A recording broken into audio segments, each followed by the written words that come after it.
Don't procrastinate because you're lazy, unmotivated, or incapable. Today, I'm going to tell you why you do procrastinate and what you can do differently. I'm Missy Hughes. I'm a productivity coach, and I help you follow through. So go to the link in the comments and sign up for your free consultation to see what's going on with your procrastination and how to move through it.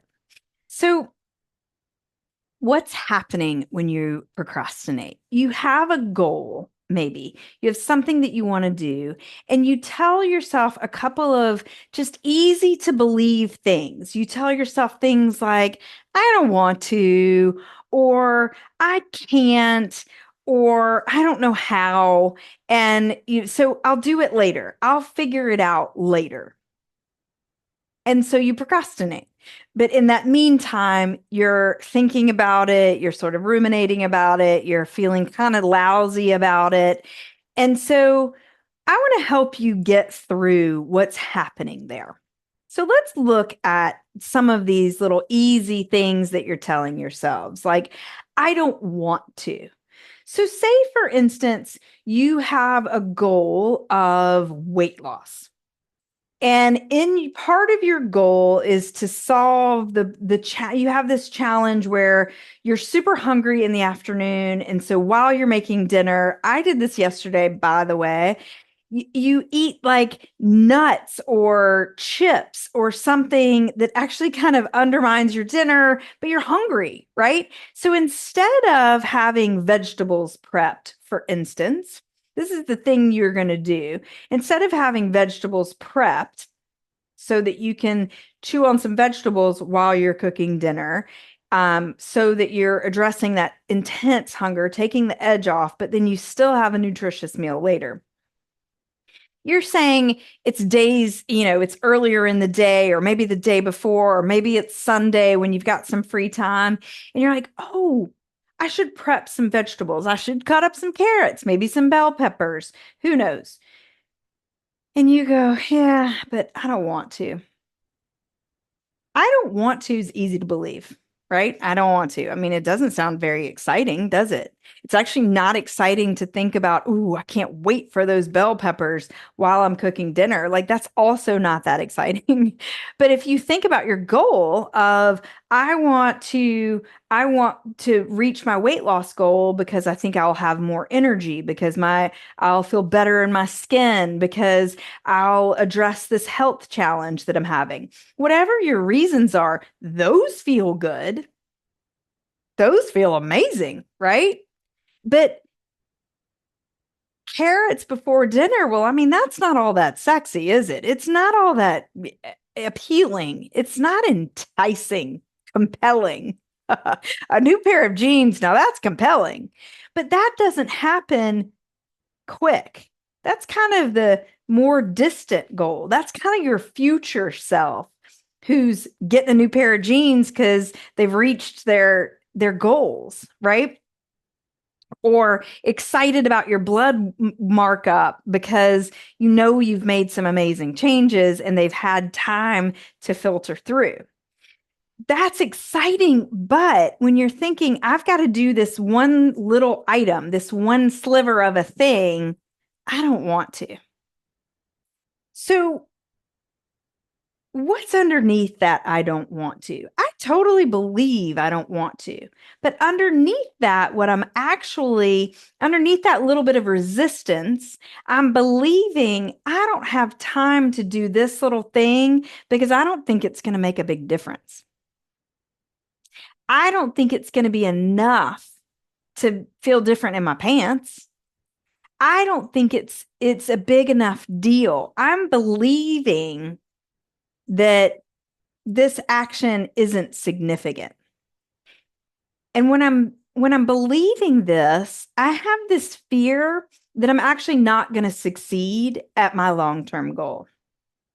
I have this fear that not only am I not getting, I mean, meanwhile, while I'm thinking about these carrots that I'm supposed to be cutting and peeling and washing and all the things, I've also got a whole huge list of other things to do.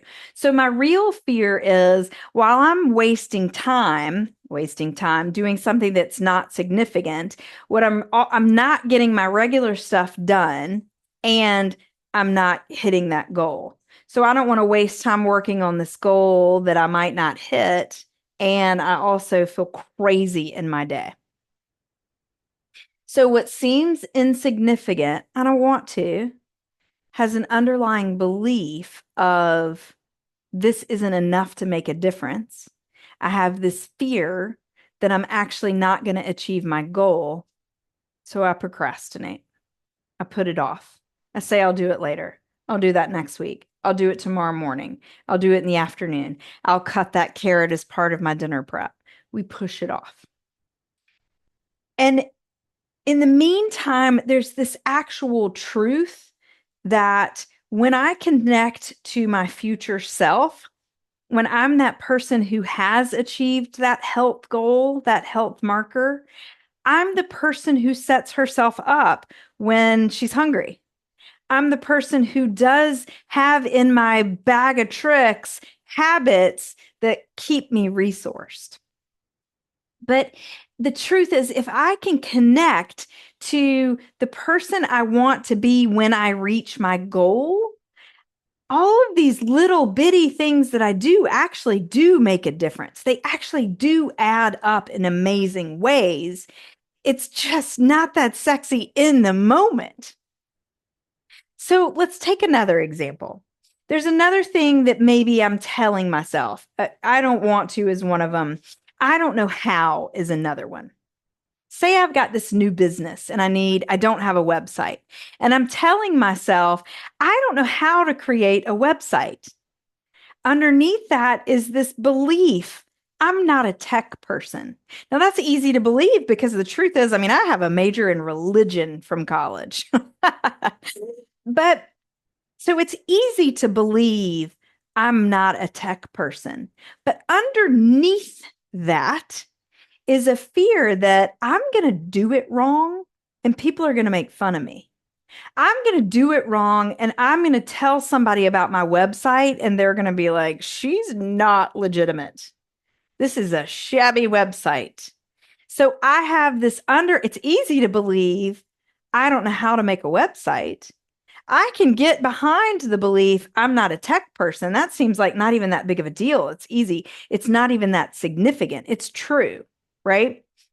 But underneath that is the belief that if I try and I do it wrong, then people won't think I'm legitimate, that my business will actually be undermined by my effort instead of boosted by my effort, right? My real belief is I'm not a legitimate business owner. So I procrastinate. I procrastinate reaching out for help. I procrastinate digging in and learning the things. I don't build the website. I procrastinate it. I put it off. I'll say I'll figure that out later. Now, while I'm busy in that insignificant belief that I'm not a tech person, I'm not addressing that fear that I'm going to do it wrong. And so I'm not getting through. I'm believing I'm not legitimate. Meanwhile, the actual truth is every step I take towards figuring out these little details will help me in the figuring out of other little details of my business. So if I'm a business owner and looking into the future, I have this amazing, bustling business. I'm the person who can update her website or can ask the website person to update the website. So I'm not connecting to that person. I'm thinking she's miraculous, right? Firstly, I think she is amazing and she got lots of money too. But what I'm not connecting to is the skill of figuring it out, asking help when I need help. Those are both amazing skills as a business owner that I can practice by building this website, especially when there are only maybe a couple people in the beginning that are going to even be looking at it. And I probably could ask them to look at it and give me some feedback. The truth is, whatever I fail at while I'm making this effort to build a website, is not going to kill me. But I feel like it is. So let's just do it later. Let's take another example. You have this belief that you can't. You have this thought, I've got this thing I want to do, but I can't. I want to start running because people love it, don't they? There are all these marathon runners, there are all these healthy people, there are all these things, there are groups, people do it together, people clear their mind, it's great for mental health. There are all these things that I say, okay, I want to be a runner. I want to be the person who runs. But I tell myself I procrastinate getting started because I tell myself I can't run because I get injured. So that seems true. The last time I tried to run, I did get injured. It did hurt. Took me a couple of weeks to feel better, right? You can find the evidence that's the truth for that belief. Every time I run, I can't run because I'll get injured. But underneath that kind of belief, you can believe, it's easy to believe, it seems insignificant, seems so true. Underneath that is the fear that I don't know how, or I can't, or I don't have time to focus on my sleep, to focus on strength building, to focus on my mobility, to then start running, that it's going to make all these little things that I'm going to build up and add together are going to equal me being able to run without injury. I'm thinking, I don't have time for all that. I have this fear that my body's not strong enough to be able to actually make all that happen, make all that work, do all of those efforts. Or even if I do them, they won't work because my body might not be strong enough. I'm having this fear. I have this easy belief. I can't run because I'll get injured. So easy to believe. It seems so not a big deal. But then underneath that is the fear that I can't, my body isn't strong enough to build to running. So the truth underneath that fear is mobility work, stretching and kind of moving through my joints for 15 minutes is way better than not running. When I procrastinate, I don't do any of it. I shut it all down. So I make no efforts. They definitely don't make a difference. And my body's definitely not strong enough. So here's the big thing with all three of these examples. We have like a worthy goal that we want to go toward, right? We have something that's meaningful to us. But when it comes to the actual day-to-day things that we want to do, we're believing these little undercurrents that just like take us down. They take us out of the game. We believe them. But when we do, we also are telling us kind of nasty things, like because they seem so insignificant, we tell ourselves nasty things like, you're lazy. You don't do this because you're lazy. Oh yeah, I didn't cut those carrots up because I'm just too lazy to do it. Oh yeah, I didn't do my website because I'm just not motivated. Yeah, I didn't start that running program, that mobility thing because, I'm not capable. I can't do all that. I'm not an athlete, right? So we tell ourselves these things that shut us down further. But what's underneath those that we're never even seeing because we just take that surface thing and believe it and let it shut us down.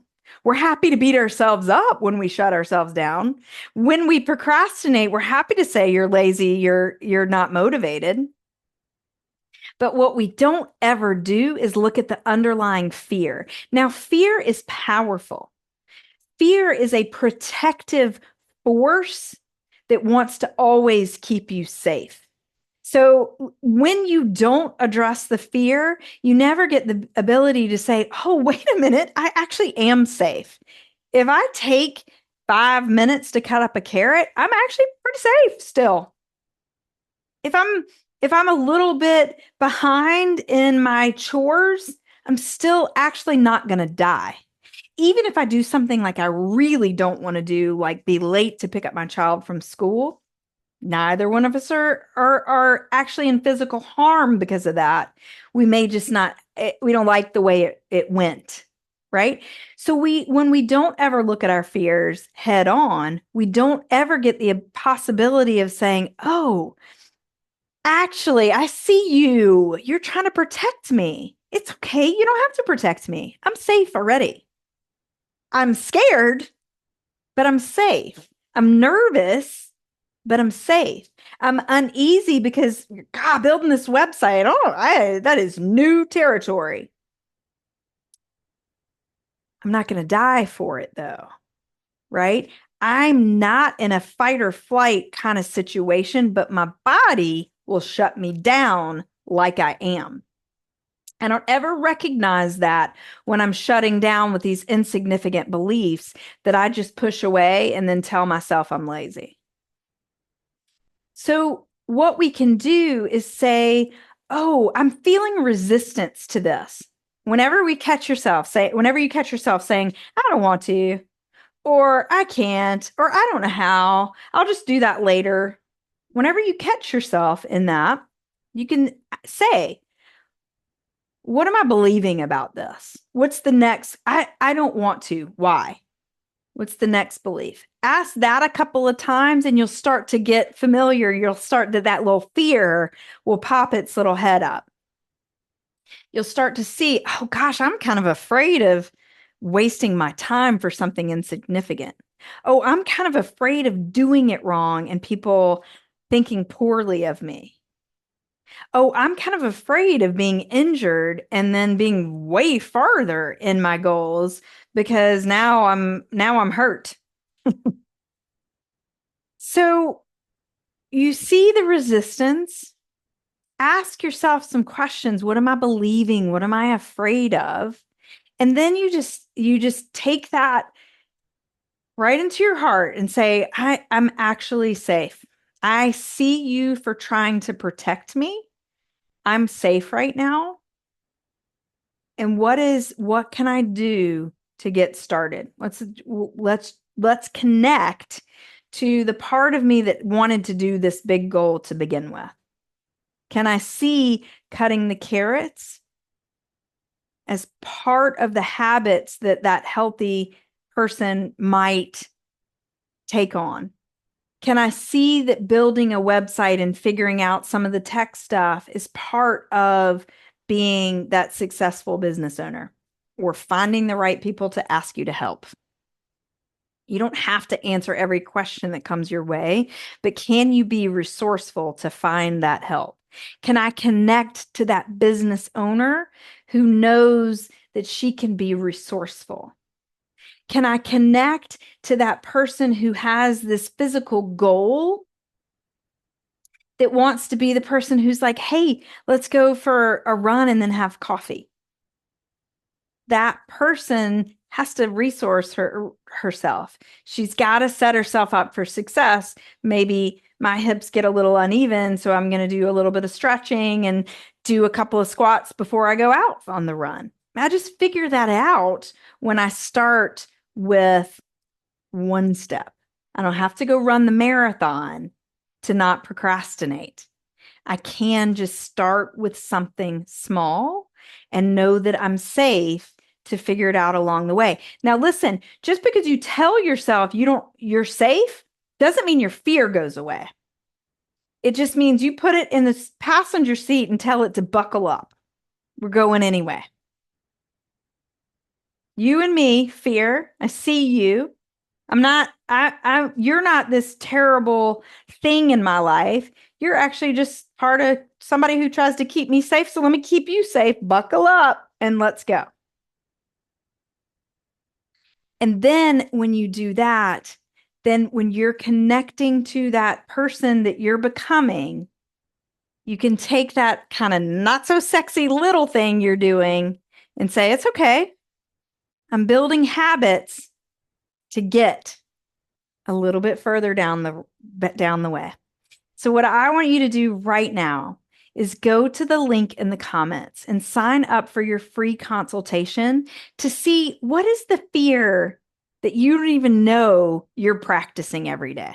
What is the fear that you think is just some insignificant, I'll do it later, that we can work through so that you can get to what you really want in your life and for your goals. I look forward to seeing you.